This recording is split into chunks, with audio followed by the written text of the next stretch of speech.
Are you not achieving something in your life that you really want to achieve and you think you're doing everything to achieve this thing and it's just not happening? Well, if you're that person, make sure you watch this video.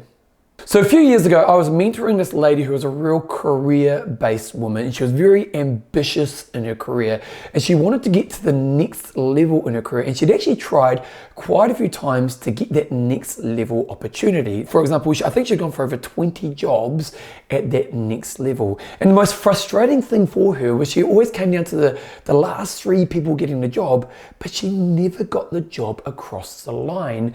And she was kind of pulling her hair out, wondering, why aren't I getting these opportunities when I'm obviously at the right level and something's not happening? So we sat down and we kind of devised a plan to work around how we're going to help this person actually get the ultimate role that she wanted in her career. And when we sat down, we kind of worked on how she saw her strengths. And one of the biggest strengths this lady saw was that she had an amazing ability to be spontaneous and kind of think on her feet in her life. And if you looked at the history of her career, there was lots of examples of her being a bit of a legend at nailing these moments, of just being spontaneous and being able to trust herself in the moment. And this was a really awesome character trait and a really awesome strength that had got her to this point in her career. But there was one problem with this character trait.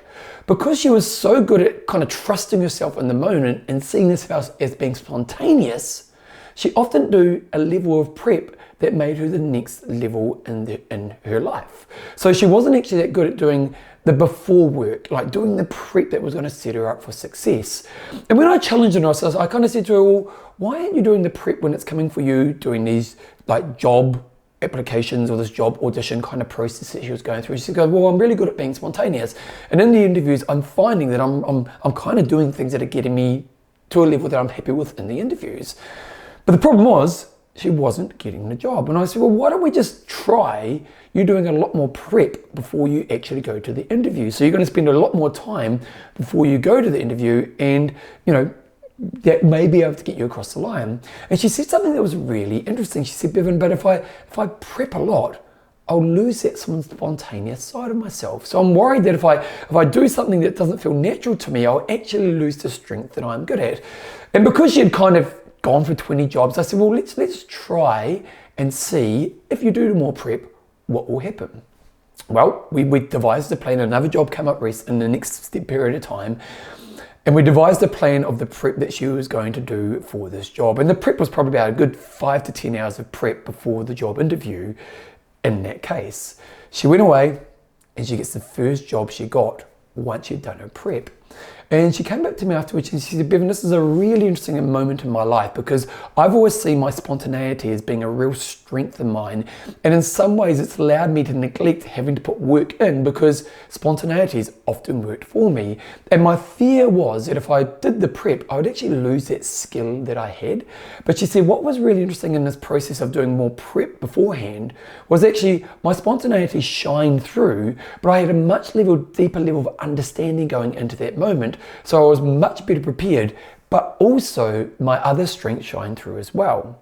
Now this is a really interesting example because my client got the job and she actually learned a really important life lesson. That sure, it's important that we have a strength, but we shouldn't let that strength mean we don't have to look at other areas we can develop ourselves in. And this is an interesting area for you to reflect upon within yourself. What are some ways, identity-wise and character ways, that you see yourself that makes you be successful in life?